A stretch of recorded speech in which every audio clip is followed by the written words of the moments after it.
தலைவர், தமிழக மக்கள் ஜனநாயக கட்சியின் தலைவர் அன்பு சகோதரர் KM ஷரீப் அவர்களே, எனக்கு முன்னர் இங்கே உணர்ச்சி பிழப்பாக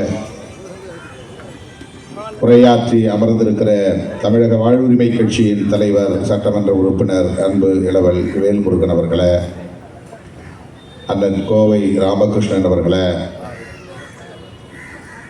தோழர் திருமுருகன் காந்தி அவர்களே, புதுமடல் ஹலீம் அவர்களே, அண்ணன் தனியரசு அவர்களே, தம்பி குடந்தை அரசன் அவர்களே, SR பாண்டியன் அவர்களே, 1985 இந்திய எதிர்ப்பு போராட்ட களத்தில் இந்தியை எதிர்த்த போராளிகளாக இங்கே வருகை தந்திருக்கிற தோழர்கள் விடுதலை குமரன், மீதா பாண்டியன், சோமா செந்தமிழ்ச்செல்வன், பேராசிரியர் கிருஷ்ணமூர்த்தி, திருநாவுக்கரசு, V சவுந்தரராஜன் ஆகிய தோழர்களே, இந்த போராளிகளை வாழ்த்தி உரையாற்றி அமர்ந்திருக்கிற தோழர் ஓவியா அவர்களே, பேராசிரியர் சுந்தரவல்லி அவர்களே, நன்றி உரை ஆற்றவிருக்கிற ஜன்னத் உமர் அலி அவர்களே, மற்றும் இங்கே திரளாக கூடியிருக்கிற தமிழ் சொந்தங்களே, உங்கள் அனைவருக்கும் என்னுடைய பணிவார்ந்த வணக்கத்தை தெரிவித்துக் கொள்கிறேன். 1 மணி நேரத்தில் இந்த நிகழ்வு முடிந்துவிடும் என்று ஷெரீப் அவர்கள் சொல்லித்தான் இசைவை பெற்றார். இந்த நிகழ்வில் பங்கேற்க வேண்டும் என்பதற்காகவே நான் குஜராத் அகமதாபாத்தில் இருந்து மும்பை வந்து, மும்பையிலிருந்து சென்னை வந்து, சென்னை விமான நிலையத்திலிருந்து நேராக இங்கே வந்து உங்கள் முன்னால் அமர்ந்து கொண்டேன். இது மிகவும் முக்கியத்துவம் வாய்ந்த ஒரு நிகழ்வு. வரலாற்றை மறந்துவிடக் கூடாது என்கிற பொறுப்புணர்வோடு ஷெரீப் அவர்கள் மேற்கொண்டிருக்கிற ஒரு முயற்சி. அவர் வந்து இதை பற்றி என்னிடத்திலே விளக்கி சொன்னபோது நானும் பின்னோக்கி என் நினைவுகளை அசை போட்டு பார்த்தேன். அப்போது சொன்னேன், நானும் தான் அந்த களத்தில் நின்றவன். நீங்கள் குறிப்பிடுகிற அந்த இந்தி எதிர்ப்பு போராட்ட களத்தில் நானும் ஒருவன் என்று சொன்னேன். அப்படி என்றால் நீங்கள் கட்டாயம் வந்தாக வேண்டும் என்று அதையே ஒரு வாய்ப்பாக பயன்படுத்தி எனக்கு அழுத்தம் கொடுத்தார். 1983 1988 வரையில் தமிழக களம் என்பது ஈழத்தமிழர்களுக்கான போராட்ட களமாகவும் இந்தியை எதிர்க்கும் மொழி போராட்ட களமாகவும் இருந்தது என்பதை வரலாறு அறியும். அந்த காலகட்டத்தில் தான் மாணவனாக இருந்த நான் ஆங்காங்கே நடைபெறுகிற போராட்ட களங்களில் வலிந்து சென்று பங்கேற்றிருக்கிறேன். மறைந்த மாலைமணி இளங்கோ என்ற ஒரு பெரியவர், PS இளங்கோ, நெல்சன் மாணிக்கம் சாலையிலே அந்த இதழின் அலுவலகம் இருந்தது. அவர் அண்ணா காலத்திலிருந்து அரசியல் ஈடுபாடு கொண்டவர். சட்டக்கல்லூரி மாணவர்களாக நாங்கள் நடத்திய போராட்டத்தை உற்று நோக்கிய அவர் அப்போது வெளிவந்த வார ஏடான மாலை மணியில் எங்கள் படங்களை எல்லாம் இப்போதைய மொழி போராளிகள் என்று வரிசைப்படுத்தி அட்டையில் அச்சிட்டு எங்களுக்கு கொண்டு வந்து சேர்த்தார். அட்டையிலே எங்கள் படங்கள் இருந்தன. மொழி போராளிகள் என்கிற அடைமொழியோடு எங்கள் படங்கள் இருந்தன. அதை பார்த்து ஊக்கம் பெற்றோம். அவரை நேரிலே போய் சந்தித்து மணிக்கணக்கிலே உரையாடினோம். மாலைமணி என்கிற வார ஏடு வந்தது பலருக்கு தெரியாது, இப்போது இல்லை. ஒரு நொடி கூட இடைவெளி இல்லாமல் அவர் சிகரெட்டு குடிக்கக்கூடியவர், ஸ்மோக்கிங், அந்த செயின் ஸ்மோக்கர் என்று சொல்வார்களே, அப்படிப்பட்ட பழக்கம் உள்ளவர். அப்படி சிகரெட்டு குடித்துக்கொண்டே கடந்த கால மொழி போராட்டங்களை பற்றி எங்களுக்கு எடுத்து சொன்ன நினைவுகள் எல்லாம் எனக்கு வந்து போயின. அந்த மாலை மணியை ரொம்ப காலம் நான் பாதுகாப்பாக வைத்திருந்தேன், இப்போது இல்லை. அவ்வப்போது எடுத்து புரட்டி பார்ப்பேன். அட்டையின் பின் அட்டையின் உள்பக்கத்தில் ஒரு 10-20 மாணவர்களின் படங்கள் இருக்கும். முன்னட்டையின் உள்பக்கத்தில் 65 போராட்ட களத்தில் போராடிய மொழி போராளிகளின் படங்கள். பின்னட்டையின் உள்பக்கத்தில் ஷெரீப் அவர்கள் சொன்னதைப் போல அந்த 85 காலகட்டத்தில் நடந்த போராளிகளின் படங்கள் அச்சிடப்பட்டிருந்தன. அண்ணன் கோவை ராமகிருஷ்ணன் அவர்கள் வந்ததும் சொன்னார், அந்த காலகட்டத்தில் ஆங்காங்கே தன்னியல்பாக போராட்டங்கள் வெடித்தன, அதை யாரும் ஒருங்கிணைக்கவில்லை. அதனால் யார் யார் எங்கெங்கே போராடினார்கள் என்று யாருக்கும் தெரியாது. ஒரு புறம் புதுக்கோட்டையில், இன்னொரு புறம் சென்னையில், இன்னொரு புறம் தஞ்சையில், இன்னொரு புறம் கோவையில் என்று மாணவர்களின் போராட்டங்கள் அப்போது நடந்தேறின. அவர் சொன்னதைப் போல எனக்கு ஷெரீப் அவர்கள் இப்படி இந்த போராளிகளோடு இணைந்து போராடினார் என்பது தெரியாது. அவர் சொல்லுகிற வரையில் நாங்கள் இங்கே போராடினோம் என்பது தெரியாது, அவருக்கு தெரியாது நான் சொல்லுகிற வரையில்.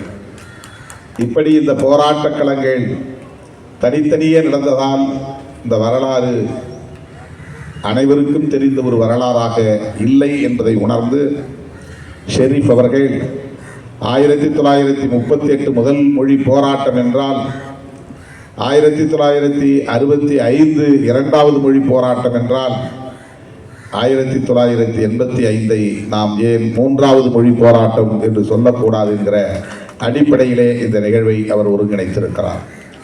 ஆனால் இடையிலே நாங்கள் தமிழ் பாதுகாப்பு இயக்கம் என்கிற ஒரு அமைப்பை உருவாக்கி அதன் தலைவராக நான் பொறுப்பேற்று இயங்கிய போது அந்த இயக்கத்தின் காப்பாளர்களாக மருத்துவர் ராமதாஸ் அவர்களும் ஐயா பழ நெடுமாறன் அவர்களும் ஆடிட்டர் பாலசுப்ரமணியன் அவர்களும் அண்ணன் நம்முடைய மருத்துவர் சேதுராமன் அவர்களும் இந்த அமைப்பின் காப்பாளர்களாக பொறுப்பேற்று களமாடினோம். அப்போது இந்தியை எதிர்ப்பதற்காக, தமிழை பாதுகாப்பதற்காக, மாணவர்களை இளைஞர்களை அணிதிரட்டுவதற்காக பல போராட்டங்களை முன்னெடுத்தோம், தொடர் போராட்டங்களை. அதிலே ஒன்று, திருச்சியில் 4 திசைகளில் இருந்தும் ஊர்தி அணிவகுப்பு நடத்தி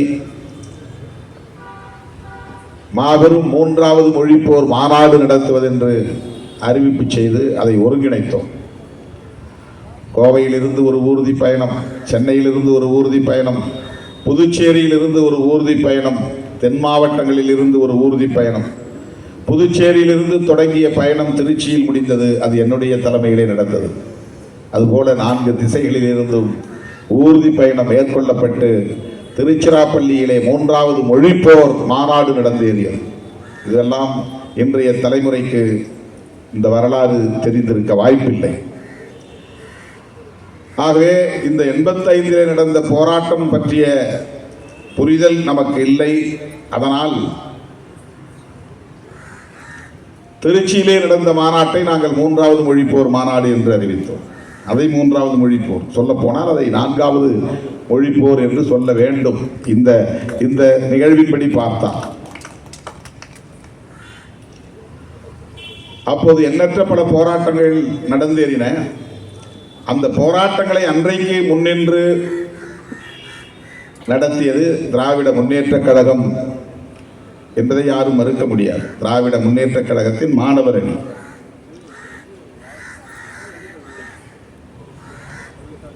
அந்த மாணவர் அணியை சார்ந்த தோழர்கள் வேகமாக அந்த போராட்டத்தை தீவிரப்படுத்திய போது சென்னை தலைநகரை பொறுத்தவரையில், தலைநகரில் நடந்ததை சொல்லுகிறேன். இப்போது மாவட்ட அமைப்பாளராக CM ஆனந்தன் அடிக்கடி சட்டக்கல்லூரி மாணவர் விடுதிக்கு வருவார். அவர் ஒரு பேரணியை ஒருங்கிணைத்தார். அந்த பேரணியில் ஆயிரக்கணக்கான மாணவர்கள் பங்கேற்றோம். கட்சி சார்பற்ற நிலையில், திமுக என்றல்ல, கட்சி சார்பற்ற நிலையில் பல்லாயிரக்கணக்கான மாணவர்கள் பங்கேற்றோம். காவல்துறை அப்போது தடியடி நடத்தியது. அண்ணா மேம்பாலத்தில் ஆயிரக்கணக்கான செருப்புகள் சிதறி கிடந்தன. எல்லோருக்கும் அடி, தடியடி, காயம். கைது செய்யப்பட்டு ராஜரத்னம் ஸ்டேடியம் அந்த விளையாட்டு மைதானத்திலே கொண்டு போய் எங்களை அடைத்து வைத்தார்கள். அடைத்து வைக்கப்பட்ட அந்த இடத்திலே எங்களை எல்லாம் வரிசையாக உட்கார சொல்லி பூட்ஸ் கால்களால் இடுப்பிலே எட்டி எட்டி உதைத்தார்கள். முன்னின்று ஒருங்கிணைத்த மாணவர்களை அப்படி உதை வாங்கியவர்களுள் நானும் ஒருவர். இதுவெல்லாம் அந்த காலத்தில் நடந்தேறியது. ஈழத்தமிழர்களுக்கான போராட்டம் ஒரு புறம் வெடித்தது. ஏனென்றால் அப்போதுதான் ஜூலை கலவரம் கொழும்பில் நடந்தது. 1983 ஜூலை 23. அதை கருப்பு ஜூலை என்று சொல்வோம். ஏராளமானவர்கள் படுகொலை செய்யப்பட்டார்கள். தமிழன் கறி இங்கே விற்கப்படும் என்றெல்லாம் எழுதி போட்டார்கள் கொழும்பில். அந்த கலவரத்தின் அந்த வன்முறையின் போது கடல் கடந்து ஏராளமானவர்கள் தமிழகத்திற்கு தஞ்சம் புகுந்த நேரம் மாணவர்களின் போராட்டம் அதற்காகவும் ஆங்காங்கே வெடித்தது. ஆகவே இந்த 83, 88 அந்த காலகட்டம் என்பது ஈழத்தமிழர்களுக்கான போராட்ட களமாகவும் இந்தி எதிர்ப்புக்கான போராட்ட களமாகவும் அமைந்தது. சென்னை சட்டக்கல்லூரி மாணவர்கள் ஒன்று சேர்ந்து சென்னை சென்ட்ரல் ரயில் நிலையத்தில் இருக்கிற இந்தி எழுத்துக்களை, அந்த நியான் விளக்குகளால் பொறிக்கப்பட்டிருக்கிற அந்த எழுத்துக்களை உடைக்க வேண்டும் என்று நாங்கள் ஒரு 5 பேர் புறப்பட்டு போய் அங்கே சந்தேகத்திற்கிடமான முறையிலே அதிகாலை வேளையில் நாங்கள் இருந்தோம் என்று போலீஸ் எங்களை கண்டுபிடித்து விரட்டியது. போலீஸ் கையிலே பிடிபடாமல் அதை உடைக்க வேண்டும் என்று முயற்சித்து முடியாமல் திரும்பி போனோம், தப்பித்து போனோம். இது நடந்தது. சென்ட்ரல் ரயில் நிலையத்தை குறிவைத்து மாணவர்கள் அந்த இந்தி எழுத்தை அடித்து உடைக்க வேண்டும். அது நியான் விளக்குகளால் சென்ட்ரல் ரயில்வே ஸ்டேஷன் என்று எழுதி இரவிலே எரியும், ஹிந்தியிலே இருக்கும். அதை உடைப்பதற்கான ஒரு போராட்டத்தை நாங்கள் முயற்சித்தோம். அது நடக்கவில்லை. அதனுடைய அடுத்த கட்ட பக்க விளைவாகத்தான் திராவிட முன்னேற்ற கழகம் அரசியல் சட்ட நகலை எரிக்கிற போராட்டத்தை ஒழுங்கு செய்தது. அதிலே மாணவர்கள் பெருவாரியாக பங்கேற்றோம். அந்த போராட்டத்தில் நான் கைதாகவில்லை. வள்ளுவர் கோட்டம் அருகே நடந்த போராட்டம். போய் அங்கே கலந்து கொண்டோம். முக்கியமானவர்கள் மட்டும் கையிலே வைத்து அதை எரித்தார்கள். ஒரு சிலர் மட்டும் திட்டமிட்டு கைதாகி மற்றவர்களை அனுப்பி வைத்தார்கள். இதெல்லாம் நடந்தது. இந்த மொழி உணர்வை, இன உணர்வை, இந்தி ஆதிக்க எதிர்ப்பு உணர்வை இந்த மண்ணில் திராவிட இயக்கங்கள் தான் விதைத்தன, பெரியார் இயக்கங்கள் தான் விதைத்தன என்பதை நாம் நன்றி பெருக்கோடு எண்ணி பார்க்க வேண்டும். இது எப்படி தமிழ் தேசியத்திற்கு விரோதமாக இருக்க முடியும்? இப்படியெல்லாம் போராடாமல் எப்படி இந்த தமிழை காப்பாற்ற முடிந்தது? பெரியார் தொடங்கி வைத்த போராட்டம் அது. பெரியார் மட்டும்தான் செய்தாரா என்ற கேள்வி சில பேர் எழுப்புகிறார்கள். அப்படி பார்த்தால் நாம் ஈழ விடுதலைக்காக அண்ணன் பிரபாகரன் மட்டும் போராடவில்லை. ஆனால் பிரபாகரனை மட்டும்தான் நாம் உயர்த்தி பிடிக்கிறோம். அதுதான் வரலாறு. பிரபாகரன் அவர்களுக்கு முன்பே பல போராளிகள், அவருக்கே தலைமை தாங்கிய போராளிகள் உண்டு. ஆனால் அவர்களெல்லாம் நாம் இங்கே நினைவு கூறுவதில்லை. அதே விடுதலை புலிகள் இயக்கத்திலே கூட அண்ணன் பிரபாகரனை போல பல தளபதிகள் வழிநடத்தி இருக்கிறார்கள், அந்த போராட்டங்களை முன்னெடுத்து இருக்கிறார்கள். ஆனால் நாம் அண்ணன் பிரபாகரன் அவர்களை மட்டும்தான் பேசுகிறோம். அதுபோலத்தான் மொழி காப்பு போராட்டம், இந்தி எதிர்ப்பு போராட்டம் எதுவாக இருந்தாலும் அந்த போராட்ட களத்தில் பலர் பங்கேற்றிருந்தாலும் ஆளுமை மிக்க தலைமை என்று வருகிற போது தந்தை பெரியாரைத்தான் நாம் ஒரு அடையாளமாக முன்னிறுத்துகிறோம். பெரியார் 3ஆம் வகுப்பு கூட படிக்காதவர். பேரறிஞர் அண்ணா MA வரையில் படித்தவர், பல்கலைக்கழகத்தில் படித்தவர். ஆனால் அவர் சொன்னார், எனக்கு தலைவர் தந்தை பெரியார் என்று சொன்னார். இது வெறும் தமிழருக்கு எதிரான சிந்தனையிலிருந்து சொல்லப்பட்டதல்ல. தமிழுக்காக, தமிழ் தேசியத்திற்காக பெரியார் ஆற்றிய பங்களிப்பை பேரறிஞர் அண்ணா அங்கீகரித்தார் என்பதை நாம் முதலில் புரிந்து கொள்ள வேண்டும். அண்ணா என்ற ஒரு ஆளுமை உருவாகாமல் இருந்திருந்தால் பெரியாரின் தியாகம் முற்றாக மறைக்கப்பட்டிருக்கும். அண்ணா என்கிற ஒரு ஆளுமை திமுக என்கிற ஒரு இயக்கத்தை உருவாக்காமல் இருந்திருந்தால் பெரியார் அரசியல் இங்கே நீர்த்து போயிருக்கும், பேசுவதற்கு ஆள் இருந்திருக்கார். திமுக என்கிற ஒரு இயக்கம் ஆட்சி பொறுப்பில் அமராமல் இருந்திருந்தால் இந்த உணர்வுகள் எப்போதே மாய்ந்து போயிருக்கும். நாம் எல்லாம் இந்தி பேசக்கூடியவர்களாக மாறியிருப்போம். வடவர்களை தூக்கி தோளில் வைத்து கொண்டாடக்கூடியவர்களாக மாறியிருப்போம். இதில் எத்தனையோ பல தமிழ் அறிஞர்களின் பங்களிப்பு இருக்கிறது. அண்ணாவுக்கும் பெரியாருக்கும் அந்த உணர்வு வருவதற்கு அதற்கு முன்னால் பாடாற்றிய தமிழ் அறிஞர்களின் பங்களிப்பு மகத்தானது. தேவநேய பாவாணரின் பங்களிப்பு மகத்தானது. பெருஞ்சித்திரனாரின் பங்களிப்பு மகத்தானது. அவர்களெல்லாம் ஊட்டிய உணர்வுதான் தமிழரசனை உருவாக்கியது.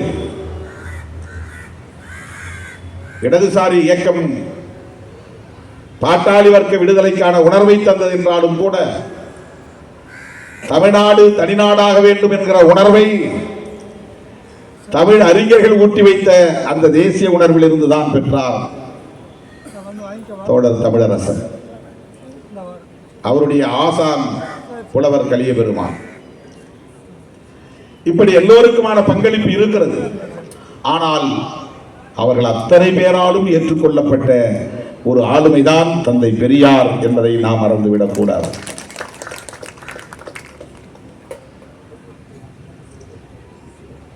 இன்றைக்கு நாம் ஏன் இந்த கருத்துக்களை எல்லாம் பேச வேண்டி இருக்கிறது? எது தமிழ் தேசியம்? வெறும் மொழி உணர்வு அல்ல, இன உணர்வு அல்ல. இங்கே வேல்முருகன் அவர்கள் பொங்கினார், ஆவேசப்பட்டார். அவருக்கு இந்த ஆவேச உணர்வை தந்ததும் திராவிட இயக்கம் தான் என்பதை நாம் மறந்துவிடக் கூடாது. இந்த பார்வையை தந்தது பெரியார் இயக்கம் தான் என்பதை மறந்துவிடக் கூடாது. திமுகவையும் கேள்வி கேட்கிற துணிச்சலை தந்தது பெரியார் இயக்கம் தான், பெரியார் அரசியல் தான் என்பதை மறந்துவிடக் கூடாது. அதுதான் அடிப்படையானது. நமக்குள் நாம் சுய விமர்சனம் செய்து கொள்வது ஒன்றும் தவறில்லை. திராவிட முன்னேற்ற கழகத்தின் தலைமையிலான அரசு இதையெல்லாம் கவனிக்க வேண்டும். தமிழர்களுக்கான இறையாண்மையை பாதுகாக்க வேண்டும். வட இந்தியர்களின் ஆக்கிரமிப்பு அதிகரித்துக் கொண்டிருக்கிறது. எல்லா தளங்களிலும் அவர்களின் கொட்டம் தலைவிரித்தாடுகிறது. நாம் எச்சரிக்கையாக இருக்க வேண்டும் என்கிற இடித்துரைத்தது. அது எதிர்மறையான விமர்சனம் அல்ல, அது தோழமையோடு சுட்டி காட்டுகிற இடித்துரைக்கும் ஒரு சுய விமர்சனம். அது சுய விமர்சனம் செய்யாதவர்களால், செய்ய முடியாதவர்களால் இலக்கை நோக்கி பயணிக்க முடியாது. ஏற்றுக்கொண்ட கொள்கைக்கு நேர்மையாக இருக்க முடியாது. சுய விமர்சனம் என்பது முக்கியமானது. சுய விமர்சனம் செய்யக்கூடிய தகுதி படைத்தவர்களால் தான் எதிர் விமர்சனங்களையும் ஏற்றுக்கொள்ள முடியும். இல்லை என்றால் அதையும் ஏற்க முடியாது, சகிப்புத்தன்மை இருக்காது. எனவே நமக்கு இருக்கிற கவலை எல்லாம் ஏன் சனாதன சக்திகள் இந்த மண்ணில் வேரூன்றிவிடக் கூடாது என்று பதறுகிறோம். அண்ணன் தளபதி ஸ்டாலின் அவர்களின் தலைமையில் இருக்கிற ஆட்சியிலேயே நமக்கு இவ்வளவு சிக்கல்கள் இருக்கின்றன, நெருக்கடிகள் இருக்கின்றன என்றால் அப்பட்டமான சனாதனிகளின் ஆட்சி இங்கே மலர்ந்தால் என்ன ஆகும்? அவர்களை எப்படி எதிர்த்து நாம் போரிட முடியும்? எப்படி அவற்றை எல்லாம் தடுக்க முடியும்? அதிகார வர்க்கத்திற்குள்ளே அந்த ஊடுருவல் இருக்கிறது என்பதை மறுக்க முடியாது. அந்த சனாதன உணர்வுள்ளவர்களின் ஆதரவாளர்கள் இங்கே பெருவாரியாக மாறி வருகிறார்கள் என்பதை மறுக்க முடியாது. அதற்காகத்தான் ஆர்.என். ரவி போன்றவர்களை கொண்டு வந்து இங்கே நியமனம் செய்திருக்கிறார்கள், அமர்த்தி இருக்கிறார்கள். வெறும் அலங்கார பதவி என்கிற அடிப்படையிலே வயதான காலத்தில் கொஞ்ச நாள் நீங்கள் அதிகாரத்தை நுகர்ந்து சுவைத்து மகிழ்ந்திருங்கள் என்றெல்லாம் ஆர்.என். ரவியை கொண்டு வந்து இங்கே அமர வைக்கவில்லை. ஆர்.என். ரவி அப்படிப்பட்ட ஆள் அல்ல. வெறும் அதிகார நுகர்வுக்காக பொறுப்பில் இருக்கிறாள் அல்ல. வயதான காலத்திலே, மூத்த வயதிலே பவர் என்ஜாய் பண்ணுவோம் என்கிற அடிப்படையில் வந்த ஆள் கிடையாது. கடைசி மூச்சு வரையில் கொள்கையை நிலைநாட்டுவதிலே வெறி கொண்ட நபர்களுள் அவரும் ஒருவர். அந்த வேட்கை அவரிடத்திலே உண்டு. அப்படிப்பட்ட பாசறையிலே வளர்ந்தவர். இந்தியாவிலே, தமிழ்நாட்டில் மட்டும்தான் அவர்களின் ஜம்பம் பலிக்கவில்லை. அதனால்தான் நாம் இதை பெரியார் மண் என்கிறோம். அதை சொல்லக்கூடாது என்று சொல்லுகிறார்கள் என்றால் சனாதனிகளுக்கு இவர்கள் துணை போகிறார்கள் என்றுதானே பொருள். அதைத்தானே சனாதனிகள் சொல்லுகிறார்கள். பெரியாரை பேசாதே, பெரியார் என்கிற அடையாளத்தை அடித்து நொறுக்கினால் திராவிட இயக்கங்களை கலகலக்க செய்ய முடியும். இதை எதிர்த்து நாம் பேசுகிற போது திராவிட இயக்கங்களுக்கு அல்லது திமுகவுக்கு ஆதரவாக பேசுகிறோம் என்று புரிந்து கொண்டு ஏதோ திராவிட முன்னேற்ற கழகத்திற்கு திருமாவளவன் முட்டுக் கொடுக்கிறான் 2 சீட்டுக்காக என்று சில அற்பர்கள், அரசியல் புரியாத அற்பர்கள் விமர்சிக்கிறார்கள். அதனால்தான் அண்மையிலே சொன்னேன், எனக்கு தேர்தல் அரசியலில் முடிவெடுக்க எல்லா வாய்ப்புகளையும் திறந்து வைக்க முடியும். தேர்தல் அரசியல் தானே, தேர்தல் அரசியல் தானே, எல்லா வாய்ப்புகளையும் திறந்து வைக்க முடியும். நானே இந்த கதவை சாத்துகிறேன், இந்த கதவை சாத்துகிறேன், இது வேண்டாம் என்கிறேன், இவர்களோடு சேரமாட்டேன் என்கிறேன் என்றால் நான் ஒன்றும் முட்டாள் இல்லை. எனக்கு அந்த தேர்தல் அரசியலில் தற்காலிகமாக கிடைக்கிற பயன் தேவையில்லை. ஆனால் புரட்சியாளர் அம்பேத்கர், தந்தை பெரியார், மாமேதை மார்க்ஸ் போன்ற அந்த மாமனிதர்களின் கொள்கைகளுக்கு இங்கே ஆபத்து நேர்ந்து விடக்கூடாது, பாதிப்பு நேர்ந்து விடக்கூடாது, சீர்குலைந்து விடக்கூடாது, அந்த சீரழிவு சக்திகள் இங்கே வலுப்பெற்று விடக்கூடாது. அதனால் தற்காலிகமாக ஏற்படுகிற பின்னடைவை நாங்கள் சகித்துக் கொள்கிறோம், இழப்புகளை நாங்கள் பொறுத்துக் கொள்கிறோம். அது எங்களுக்கு ஒரு பொருட்டல்ல. இந்த பெருந்தன்மையை புரிந்து கொள்வதற்கு இங்கே அல்லது பாராட்டுவதற்கு இங்கே யாரும் இல்லை.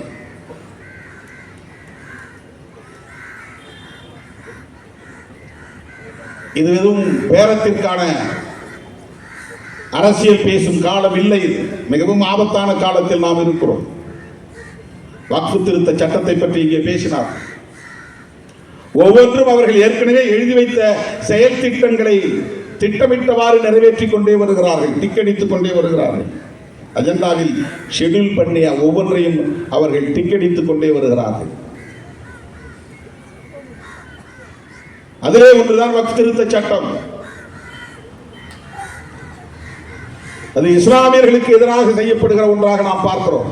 உடனே முஸ்லீம், இந்து என்று இதை பாகுபடுத்தி பார்க்கிற ஒரு கண்ணோட்டம் நமக்கு மேலோங்குகிறது. அப்படி அல்ல. அவருடைய நோக்கம் இஸ்லாமியர்களை ஒரு துருப்பாக பயன்படுத்துகிறான், அவ்வளவுதான். இஸ்லாமியர்களுக்கு எதிரான தாக்குதலின் மூலம் அரசமைப்பு சட்டத்தின் அடிநாதத்தில் அவர்கள் கை வைக்கிறார்கள், குரல் வலையில் கை வைக்கிறார்கள். அதை தகர்க்க வேண்டும் என்பதுதான். அந்த ஆபத்து தான் இங்கே நம் முன்னால் இருக்கிறது. அதை புரிந்து கொள்ள வேண்டிய தேவை இருக்கிறது. அவனுடைய பார்வையில் அவன் ஒரு நேஷன் பில்டிங், ஒரு தேசிய கட்டுமானத்தில் களமிறங்கி தீவிரமாக பணியாற்றுகிறான். இது ஒரு தேசம் இல்லை. இந்த தேசத்தை கட்டுமானம் செய்ய வேண்டும். அதற்கான ஒரு சட்டம் தான் அரசமைப்பு சட்டம். அந்த அரசமைப்பு சட்டத்தின்படி தேசத்தை கட்டமைத்தால் இந்த தேசத்தின் எதிர்காலத்தில் சனாதனம் இருக்காது, சாதி இருக்காது, சகோதரத்துவம் தழைத்தோங்கும், சமத்துவம் நிலை பெறும். அந்த அரசமைப்பு சட்டத்தின்படி தேசியத்தை கட்டமைத்தார். அப்படி என்றால் ஏற்கனவே இருக்கிற சமூக ஒழுங்கு, அந்த ஹைரார்கியல் செட்டப், உயர்வு தாழ்வு என்கிற அந்த கட்டமைப்பு, பிராமணன் உயர்ந்தவன் என்கிற அந்த வர்ணாசிரம தர்ம கட்டமைப்பு, பிராமணனை தவிர மற்ற அத்தனை பேரும் தாழ்ந்தவன் என்கிற அந்த கருத்தியல் கட்டமைப்பு தகர்ந்து போகிறது. எதனால்? அரசமைப்பு சட்டத்தால். சோசியல் ஆர்டர் என்பது டிசார்டராக மாறுகிறது. அதை தடுக்க வேண்டும். அதுதான் அவருடைய நோக்கம். அதற்கு மதத்தின் பெயரால் இங்கே பெரும்பான்மை சமூகத்தை அணிதிரட்ட வேண்டும். இந்துக்களை சாதியை சொல்லி அணிதிரட்ட முடியாது, மதத்தை சொல்லித்தான் அணிதிரட்ட முடியும். சாதியை சொல்லி மத உணர்வை ஊட்ட முடியும். நீ இந்த சாதி தான், அதை பெருமையா பேசி என்று சொன்னால் வேறு வழி இல்லாமல் நீ உன்னை அறியாமலேயே இந்து என்று ஒத்துக்கொள்கிறாய். இதைத்தான் பெரியார் சொன்னார். சாதி வேண்டாம், சாதியை ஒத்துக்கிட்டேன்னா நீ இந்துன்னு ஒத்துக்கிறதுன்னு அர்த்தம். நீ இந்து என்று ஒத்துக்கொண்டால் நீ பிராமணனை உயர்ந்தவன் என்று ஏற்றுக்கொள்வதாக பொருள். அது மட்டுமல்ல, பிராமணனுக்கு கீழானவன் என்பதை ஏற்றுக்கொள்வதாக பொருள். எனவே சாதி வேண்டாம், சாதி பெருமிதம் வேண்டாம் என்று சொன்னவர் தந்தை பெரியார். இந்த அடிப்படையை புரிந்து கொள்ளாதவன் சாதி பெருமிதம் பேசுகிறான்.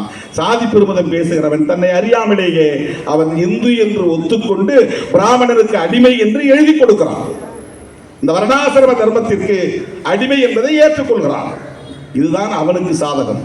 இதை வைத்துத்தான் சாதி பெருமை பேசக்கூடிய அத்தனை பேரையும் அவன் போய் பார்த்து காலில் தண்ணீர் ஊற்றி கழுவி அவர்களுக்கு சேவை செய்கிறான். இதுவெல்லாம் எதற்காக செய்கிறான்?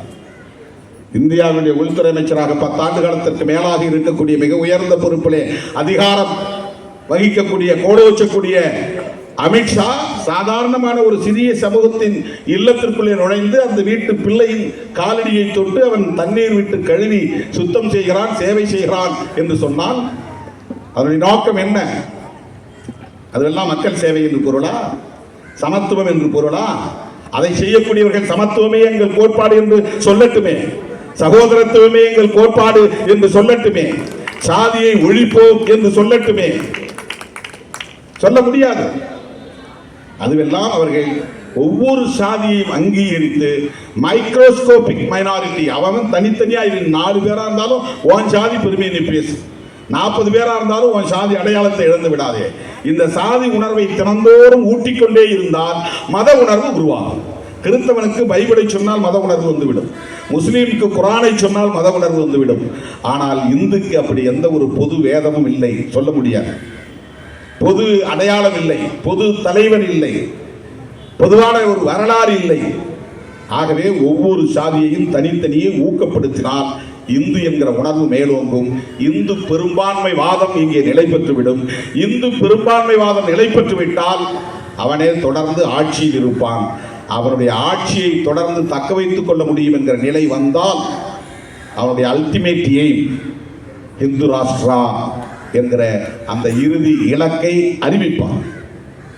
அந்த நேஷன் பில்டிங்ல உங்களுக்கு மொழி உணர்வு கூடாது, அதுதான் அவனுடைய நோக்கம். ஆனால் கொஞ்ச காலம் உன்னை விட்டு பிடிப்பான். நீ தமிழனா தமிழ் என்று சொல்லிக்கொள். உன் மொழி பெருமையா? உன் மொழி பெருமை நானும் பேசுகிறேன். கணியன் பூங்குன்றன் சொன்னதை யாதும் ஊரே யாவரும் கேள்வி நான் சொல்லுகிறேன். திருவள்ளுவருக்கு விழாவா கொண்டாடுகிறேன். சிலையை திறக்க வேண்டுமா திறக்கிறேன், மாலை போட வேண்டுமா போடுகிறேன். உன் உணர்வை நான் மதிக்கிறேன். எதற்காக என்றால் அது ஒரு டெம்பரரி அட்ஜஸ்ட்மெண்ட், ஒரு இடைக்கால ஏற்பாடு. உன் உணர்வை நான் மதிக்கிறேன் என்பதன் மூலம் உன்னை உள்வாங்கிக் கொண்டு பிறகு பிராந்திய உணர்வுகளை அழிப்பதுதான் நேஷன் பில்டிங் என்பதிலே அந்த செயல் திட்டத்திலே முக்கியமான ஒன்று. மொழிவழி உணர்வை வளர்த்தால் மொழிவழி தேசிய உணர்வு வளரும். மொழிவழி தேசிய உணர்வு வளர்ந்தால் அவன் விரும்புகிற ஒருங்கிணைந்த இந்தியாவை கட்டமைக்க முடியாது. ஏன் இந்தியை திணிக்கிறான்? ஒரே மொழி இந்தியா முழுவதும் மக்கள் பேச வேண்டும்.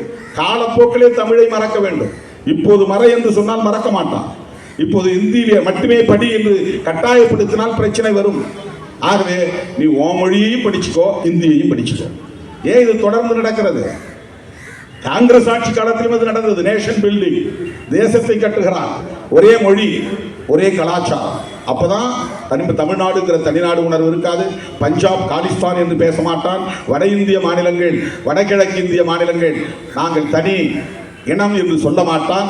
இவர்கள் அனைவருக்கும் இந்தியன் என்கிற உணர்வை ஊட்ட வேண்டும் என்று காந்தி நினைத்தார். அது காங்கிரசின் தேசியவாதம். இந்து என்ற உணர்வை ஊட்டினால் போதும். இது பிஜேபியின் தேசியவாதம். இது இந்து தேசியவாதம். இவனுடைய nation building based on religion. Congress nation building based on nationality, patriotism, நாட்டு பற்று என்பதன் மூலம் ஒரு தேசத்தை கட்ட காந்தி விரும்பினார். அதனால்தான் அவரோட சனாதன கருத்துள்ள ஒரு தலைவர் என்றாலும் அந்த முரண்பாடு இருந்தாலும் ஒரு விஷயத்தில் அவர் உறுதியாக இருந்தார். மதசார்பின்மைதான் இந்த தேசத்தின் கோட்பாடு, இந்த அரசின் கோட்பாடு என்று உறுதியாக இருந்தார். அதற்காகத்தான் கொல்லப்பட்டார். நாத்ராம் கோட்சே கொன்றது RSS அவரை கொன்றதற்கு காரணம் அவர் மதசார்பின்மையில் உறுதியாக இருந்தார். சனாதனத்தை ஏற்றுக்கொண்டார், அது வேறு. ஆனால் இந்து வேறு முஸ்லிம் வேறு என்று பிரிக்க வேண்டாம், நாம் இந்தியர்களாய் இருப்போம் என்று அவர் சொன்னார். பிஜேபியும் ஆர்எஸ்எஸும் இந்தியர்கள் என்று சொல்லாதே, இந்துக்கள் என்று சொல். இந்த தேசம் இந்துக்களுக்கான தேசம். இந்த தேசத்தின் பெரும்பான்மை மக்கள் இந்துக்கள் தான். எனவே இந்துக்களுக்கான ராஷ்டிரத்தை உருவாக்குவோம், அதற்கான ஒரு அரசமைப்பு சட்டத்தை உருவாக்குவோம். எனவே இந்தியை மெல்ல மெல்ல நாங்கள் ஊட்டுவோம். இந்தியை ஊட்டுவதற்கு அதுதான் காரணம். அவன் இந்தி மொழி மேல வைத்திருக்கிற பற்று இல்லை. இந்தியா என்பதை இந்துத்துவ இந்தியாவாக கட்டமைப்பதற்கு ஒரு மொழி அவனுக்கு தேவைப்படுகிறது, ஒரு மதம் அவனுக்கு தேவைப்படுகிறது, ஒரு கலாச்சாரம் தேவைப்படுகிறது.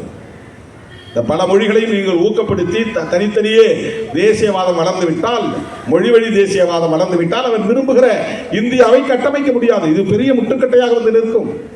ஆனால் இடைக்காலமாக அதை அனுமதிப்பான், கொஞ்சம் விட்டு பிடிப்பான்.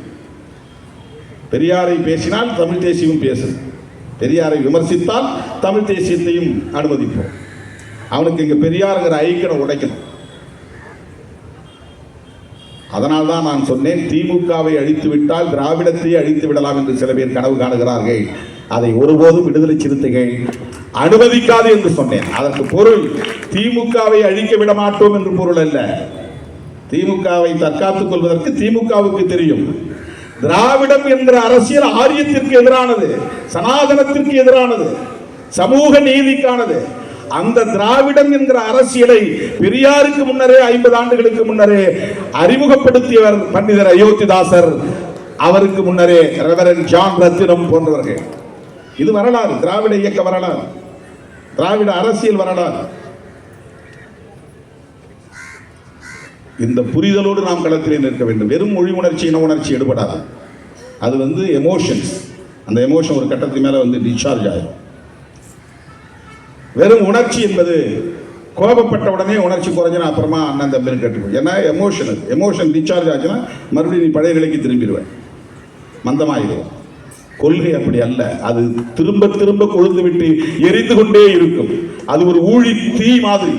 நீ ஏற்றுக்கொள்கிற கொள்கை உனக்கு புரிதல் இருந்தால், பிடிப்பு இருந்தால், அதில் உறுதிப்பாடு இருந்தால், அது அணையா நெருப்பாய் ஊழி தீயாய் உருமாறும்.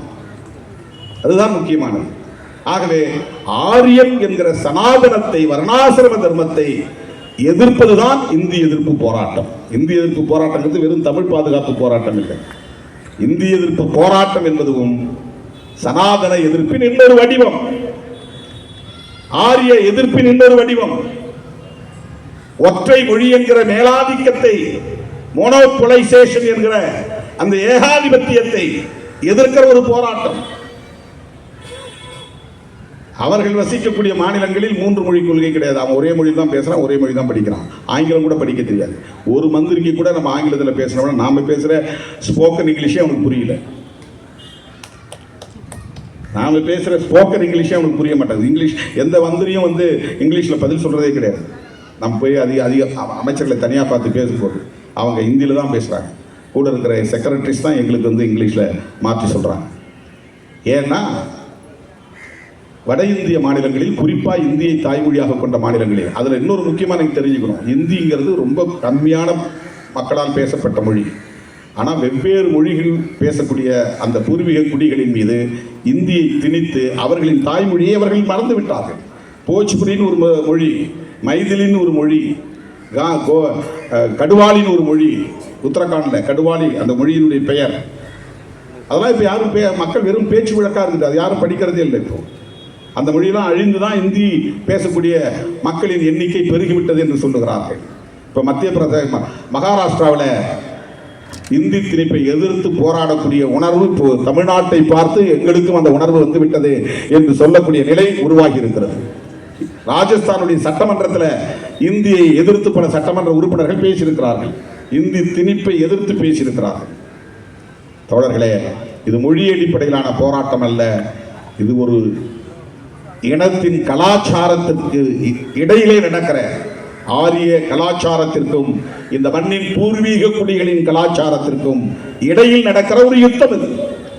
ஆகவே இந்த புரிதலோடு அன்னை தமிழை பாதுகாக்க நாம் அணிதிரண்டுவோம்.